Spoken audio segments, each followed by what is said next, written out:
ஒரு கம்பெனியில இன்வெஸ்ட் பண்றீங்கன்னா இன்வெஸ்ட் பண்ற பணம் எனக்கு எப்படி திரும்பி வரும் அப்படிங்கிற ஒரு கேள்வியை இன்வெஸ்ட் பண்ற நீங்க கேட்கலாம். அப்படி கேட்கறது நம்பிக்கை தான் வாழ்க்கைன்னு சொல்லிடுறாங்க. நம்பிக்கையில வாழ முடியுமா? நம்பிக்கையில தான் வாழணும்னா உங்க வீட்டுக்கு இடம் வாங்குற வீட்டிடமோ காட்டிடமோ தோட்டம் துறவு வாங்குறதுக்கு ஏன் பத்திரம் போடுறீங்க? அதுக்கு ஏன் பட்டா வாங்குறீங்க?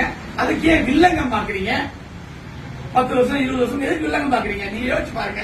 இவ்வளவு எல்லாம் இருக்குது இல்ல, குடும்பத்திலே எவ்வளவு பிரச்சனைகள் இருக்கு. அப்ப ஒரு இன்வெஸ்ட்மெண்ட் கம்பெனி, ஒரு பைனான்ஸ் கம்பெனி, நான் வாங்கிட்டா பின்னாடி என்ன விளைவுகள் வரும், நான் இன்வெஸ்ட் பண்ணா அதனுடைய விளைவுகள் என்ன வரும், ஒருவேளை எனக்கு பிரச்சனை வந்தா அதை எப்படி நான் ரிகவரி பண்ணுவேன், இப்படிங்கிற கேள்வியெல்லாம் அவங்களுக்கு எழுப்பணும்.